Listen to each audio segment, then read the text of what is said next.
बहुत अच्छा माहौल है इधर का, बहुत अच्छा अमला है, सारा कुछ मिलता है खाने के लिए। बाहर भी लेके जाते हैं और टीवी लगा हुआ है, जो ड्रामा वगैरह देखने वो आप देख सकते हैं। पहले वाली लाइफ ज़्यादा अच्छी थी या अब वाली ज़्यादा अच्छी है? अब वाली ज़्यादा अच्छी है।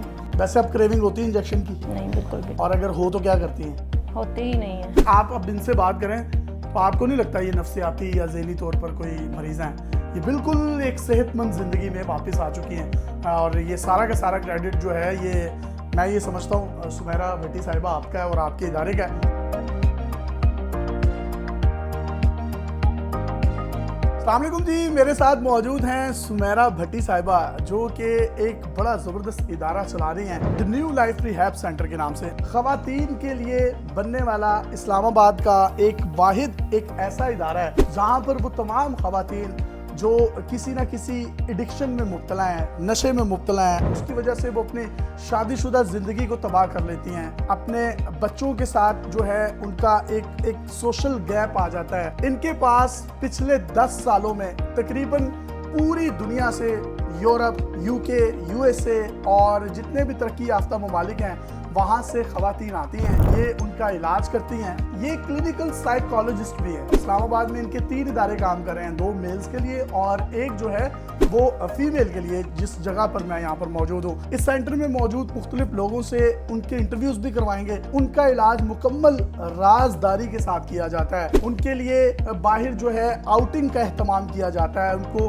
पार्क्स में ले जाया जाता है, फैसल मस्जिद का विजिट करवाया जाता है। ये 2-4 बरस की बात नहीं, एक निस्फ सदी का किस्सा है। इससे पहले भी हमने 4 से 5 इनके इंटरव्यूज किए और जो इनका फीडबैक है बहुत ज़बरदस्त है। आज क्या है हमारे पास और बहुत से लोग जो हैं वो जानना चाहते हैं कि ख़वातीन के लिए भी इस तरह के कोई रिहैबिलिटेशन सेंटर्स मौजूद हैं इस्लामाबाद जैसी सिटी में। फीमेल जो है उसके ऊपर फोकस करना बहुत ज़रूरी है। और ये से आपने सवाल किया कि इस्लामाबाद में मौजूद है सेंटर्स, बिल्कुल होंगे, लेकिन इस तरह सेपरेट कोई भी मौजूद नहीं है। तो ऑलरेडी बहुत बड़े रिहैब सेंटर्स हम रन कर रहे हैं जिसमें मेल अडल्ट और फीमेल अडल्ट को हम ट्रीट करते हैं। लेकिन हमें ये लगा कि अब इनके लिए फीमेल के लिए सेपरेट एक इदारा होना चाहिए जिसमें इनको हम प्रॉपर जो है फैसिलिटेट कर सकें। इस्लामाबाद हेल्थ रेगुलेटरी अथॉरिटी से रजिस्टर्ड है हमारा जो इदारा है। यहाँ जितनी भी फैसिलिटीज दी जाती हैं, ट्रीटमेंट प्रोवाइड करते हैं, वो एविडेंस बेस्ड होता है।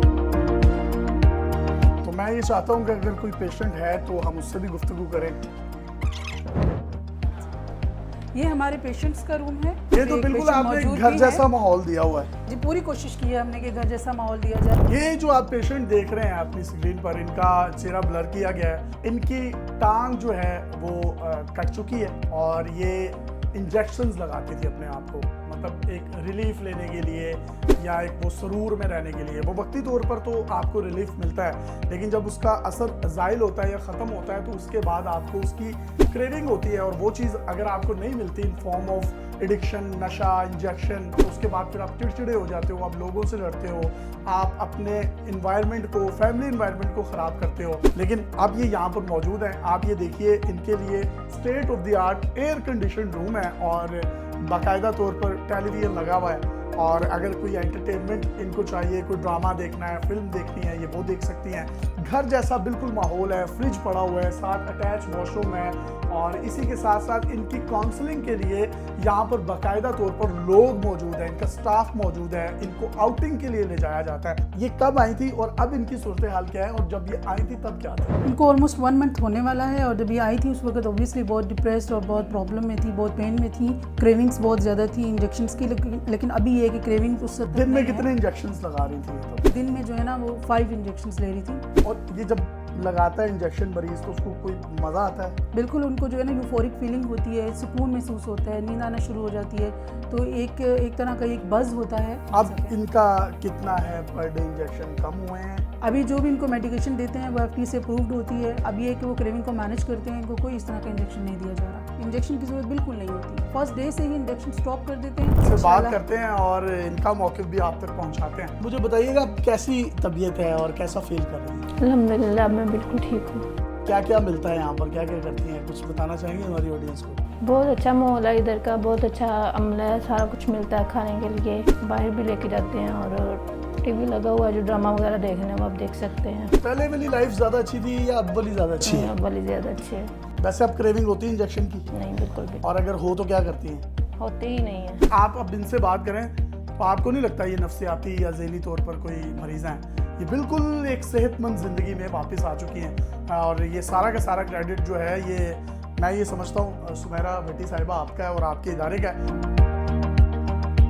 नशे का जो मरीज होता है उसका इलाज कितनी देर में मुमकिन होता है और कब तक वो लाइफ में वापस आ जाता है, उसका क्राइटेरिया क्या होता है? नशे का जो इलाज है वो कम्प्रीहेंसिव ट्रीटमेंट है, जिसमें आप मेडिकेशन और साइकोथेरेपी से इलाज करते हैं और इसका दौरानिया जो है वो 3 मंथ्स होता है minimum, and I think 6 month required होते हैं कि आप अपनी नॉर्मल लाइफ में वापस वही एक्टिविटीज़ जो हैं जो आप भूल चुके होते हैं ड्रग्स की वजह से, उन्हीं में वापस जाते हैं। पेशेंट टू पेशेंट वेरी करता है और पेशेंट वेरी करता है, उनकी विल पावर भी मैटर करती है, पेशेंट टू पेशेंट वेरी करता है और दूसरा ये भी डिपेंड करता है कि उनका प्रॉब्लम और केस कितना स्वेयर है। इसी के साथ साथ जो पेशेंट की डेली रूटीन है वो भी मैं आप लोगों के साथ शेयर करती चलूँ। जैसे सुबह उठते हैं उनको मेडिकेशन देते हैं, मेडिकेशन से पहले उनका ब्रेकफास्ट होता है, फिर जो उनकी क्लासेस स्टार्ट हो जाती हैं, इंडिविजुअल सेशंस होते हैं, ग्रुप थेरेपी होती है, टीवी टाइम होता है और आउटडोर जो है इंडोर एक्टिविटीज़ गेम्स होती हैं, वॉकिंग होती है एंड रात को उनकी मेडिकेशन होती है, मेडिकेशन के बाद TV time and then sleep. कौन कौन सी ड्रग्स हैं जिनका आप स्पेसिफिकली यहाँ पर इलाज कर रहे हैं? चाहे कोई भी इंजेक्शंस हैं, कोई रिक्रिएशनल ड्रग्स हैं, पिल्स हैं,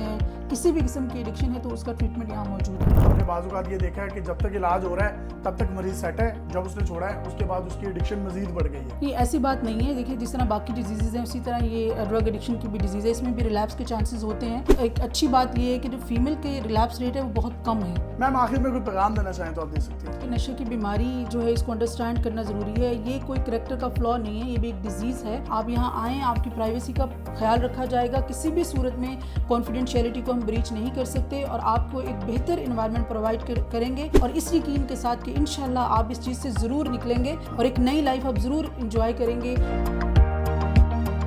जिस तरीके से हम एंटर हुए थे तो बिल्कुल राइट साइड पर आप ये देखिए कि इनका एक बड़ा ज़बरदस्त dedicated state of the art room है और जहाँ पर रिसेप्शन होती है और उसी के साथ साथ आप ये प्रे एरिया भी देख सकते हैं और ये इनका खूबसूरत किचन है जिसमें एक घर जैसा माहौल है और जो पेशेंट चाहता है उसकी रिक्वायरमेंट के मुताबिक उसको जो है एक हेल्दी डाइट दी जाती है। इसी के साथ साथ जो इनका स्टाफ है वो इतना डेडिकेटेड है जो कि इनकी यहाँ पर काउंसलिंग करता है और उसके बाद इनको यहाँ से इस सेंटर से बाहर लेकर जाया जाता है और वहाँ पर इनको आउटडोर एक्टिविटीज़ करवाई जाती हैं। तो मैं ये समझता हूँ कि ये ख़वातीन के लिए तो एक ज़बरदस्त इक़दाम है ही है। जो इनके मेल्स के 2 अलहदा से रिहेबिलिटेशन सेंटर्स हैं जो कि इस्लामाबाद हेल्थ रेगुलेटरी अथॉरिटी से मुस्तनद हैं, मंजूर शुदा है। आप लोगों को ये रिकमेंड करूँगा कि अगर आप में से आपका कोई दोस्त, रिश्तेदार, भाई या कोई दूर का दोस्त है तो आप उसको रिकमेंड करें। इस सेंटर के हवाले से मज़ीद डिटेल्स कभी फ्यूचर में लेकर आपकी खिदमत में हाजिर होंगे। तब तक के लिए अपने मेज़बान को इजाज़त दीजिए और देखते रहिए डेली पाकिस्तान। नंबर्स आपको स्क्रीन पर नज़र आ रहे हैं, आप इनसे रब्ता कर सकते हैं।